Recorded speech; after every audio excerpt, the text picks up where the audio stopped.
I honestly really don't care for this game. This is not rage bait, it's my honest opinion. I have played and tried to understand this game to the best of my abilities. I probably have around 10 hours in the game, and my sister's taught me a lot on how the game works. Now, this isn't one of those videos where I just hate everything and insult the fan base. I wonder who would do that. I feel there's some things the game can do better, but at the same time, I do think it has some good qualities and a lot of potential, but we'll get into that. Before you send me death threats in the comments, I'd appreciate if you were to watch the entire video first.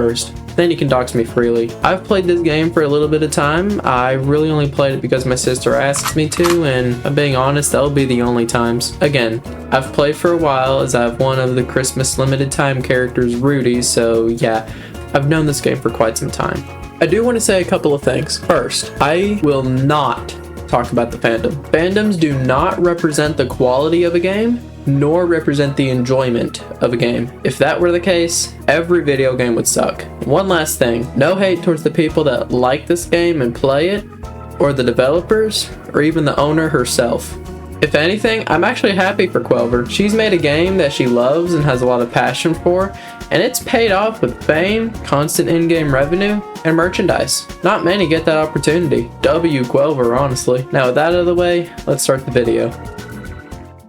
Considering this game has more players than there are stars in the sky, it does not need an introduction. It's extremely popular, and it's even rated pretty high. My sister loves this game a lot, and she plays it pretty often. Honestly, props to her, because if it wasn't for her help, I probably still wouldn't understand this game. Now, the game itself is pretty simple. You and a team of up to 8 people go through endless floors to do machines where you extract a substance called ichor. All the while, you have to hide from enemies called twisteds, which is a, get this, twisted, more evil version of Toons, which is the main characters in the game and the people you play with. There's also items that do stuff, I suppose. When the machines are all finished, they have to run back to the elevator before the time runs out. When you go into the elevator, one of two things will happen. At the end of every odd-numbered floor, Dandy's shop will open where you can optionally buy items with tapes that you've collected throughout the round. You have the option to either buy something or to save your tapes. Both options come at a price. You know, foreshadowing.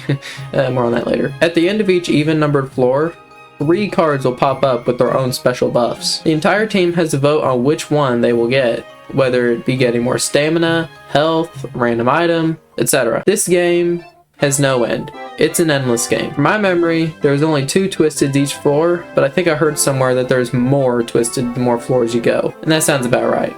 There are sometimes some special events that happen, like blackouts and ichor leaks. I feel like I covered the summary pretty well, so let's move on to... There is some cool stuff in Dandy's world. The cool stuff in question is mains and lethal twisteds. I don't have footage for mains, and frankly, I don't know much of what they do.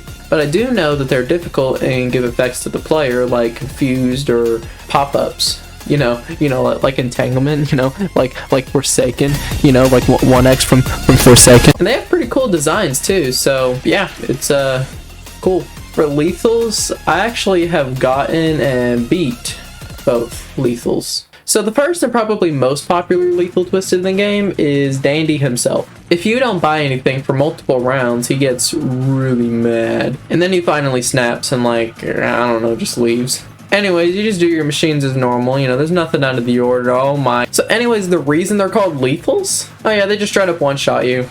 You just die from one hit, which sounds extremely difficult until you realize the AI in this game just forgets where you are way too easily. There's been countless times where I go around the corner and they just give up and like cry in the corner or something, I don't know. I will say, I think its design is really cool. I really like how the tapes go on his back like he's a freaking dinosaur. It's just really cool. Anyways, I beat it pretty easy. I don't know if the game's that easy or if I'm just, that good. I bet that I'm just so goated, I bet that I'm just cracked at this game. I think it's funny how he just comes back like literally nothing happened. Like, yo, buy some stuff. Like, tried to kill me all because I didn't buy a pack of bubblegum. Your greed sickens me. So, on to the next lethal. You have to be pretty lucky to get it. So any floor past floor 9, you have to get those cards again that you vote on, and then you have to be lucky enough to get the rainbow one. Ooh. Once you vote for the rainbow one and you get to the floor, your first objective is to Escape plus L, because what do you mean 25 machines? So the lethal that shows up is Twisted Dial. The non-twisted dial is actually pretty cool. I like him. He's a chill guy. Anyways, he wants to kill you now for some reason. I think his design's pretty cool. He's like a snake thing. I don't know. It's kind of cool. Now, was the floor difficult? It's more tedious than anything. I beat it with 1 heart, funny enough. But it was cool. I think that is what makes these floors so special. They're just cool. And they are fun because they're cool. Now, I want to move on to the next chapter, and this is where I start getting a bit more critical. So this is probably the moment I'm going to get doxxed. So yeah. This is where I talk about what I like and dislike. It may be a bit disorganized from here because I'm just going to be freestyling, but just, you know, letting you know in advance. I want to start with this. The game feels kind of grindy. If you want to get a character, you have to collect a crap ton of ichor to start with, and sometimes that's it. Sometimes you have to collect 100% research on a character. Wouldn't be a problem if it was maybe a common one, but sometimes you have to get research on mains, which are already rare spawns, and then you have to get lucky enough to get the specific one, and then you have to encounter that main over and over and over and over and over until you get 100% research, which is a pain, I'm sure. Skins are a little bit overpriced in my opinion, even if some of them are pretty cool. I like Cosmo skins a lot, but it's just a skin. It's alright. I got the Caramel Drizzle one anyway, it's peak. Next thing I want to talk about is masteries. They are honestly really underwhelming for how much work you have to do. You have to do a whole bunch of objectives until you master the character. Then once you're done, you get the mastery skin, which is kind of lame. I'm sorry. Shut up, phone. The reference to old cartoons is cool, but come on. I hate to be that dude that brings up Forsaken, but when you get milestone 4 on a character, the skin is really cool and have lots of detail. I feel like a lot of work for mastery to just get the character but black and white's kind of lame. Like, I'm sorry, it's just, I don't know, I don't really care for it. Which, to be fair, it is good bragging rights, and I think that may just be the main point of the skin. Now, this will be ironic for me to say as a Forsaken fan. I acknowledge it. But the gameplay loop is kind of boring. It's the same objectives every floor in an endless game, and that seems like an issue. Now, I appreciate them adding different types of machines to make it less boring, but I'm still sitting there extracting a machine while occasionally doing quick time events. I feel like if there was different things to do each floor instead of extracting machines, I think that'd be pretty cool. Now, what would these be? I don't know, I'm not a game dev. There could be one maybe where there's like an objective where you take a certain object from one place to another. Like, it could be a tank of ichor, and you would have to take it to the other side of the map where a machine is. But then you have to be like extra stealthy because you'd be slower with the tank. Stuff like that I think would be good to make the game not get as stale later on. But again, what do I know? I'm not a game dev. Next, the AI could be a lot smarter. I can be seen, hide behind a shelf, and they just forget I'm there. I feel like there should be a little bit more of a pursuit. Like, I can go around the corner, and here's Tisha with the memory of a goldfish. I mean, heck, even lethals give up pretty quickly. I do like how some of the Twisteds have abilities, like the Twisted Goop that Scorpions use, kind of cool.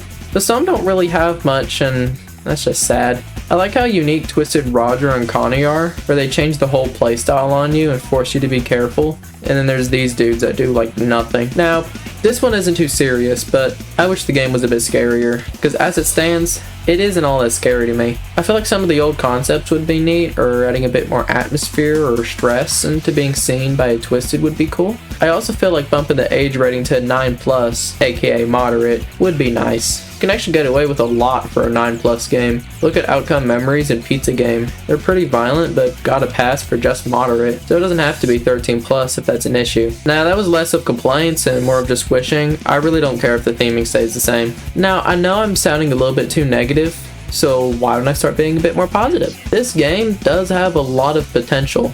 I think it can turn out to be an amazing game, even if I don't really care for it. I do understand that the game is an alpha and could be totally different in the full release. I think the character designs are very cool and really charming. Some of my personal favorites would probably be Dial, V, and Cosmo. The game itself is very well crafted and has a lot of personality and lore.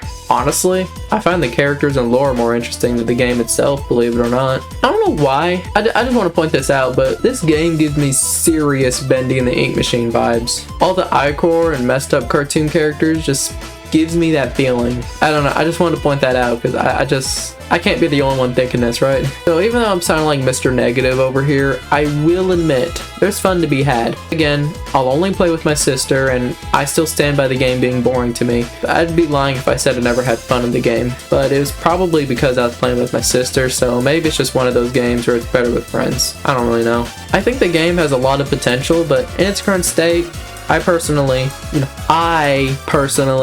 don't care for it, and I feel it is a little bit boring. But on the other hand, the game has a very good art style and very charming characters, and it has a lot of potential for the future. We'll see what happens. I wish the best for Quelver and everyone else at Blush Crunch Studios. Thank you for watching this stupid video all the way through.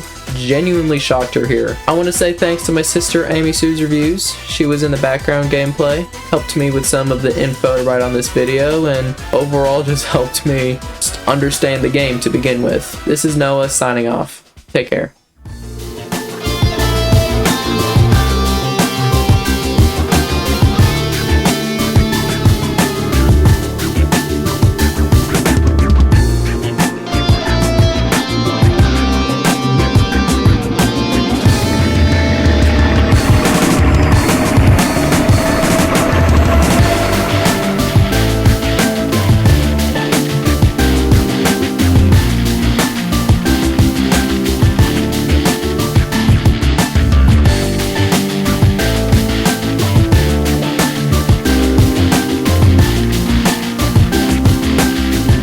Johnny boy, why is your head so long? Why is your forehead the size of Nebraska? Oh. Go away, bro. We don't like you. And immediately left. It's pretty funny, Four Eyes. Cosmo, why are your eyes so far apart? You look like a darn horse.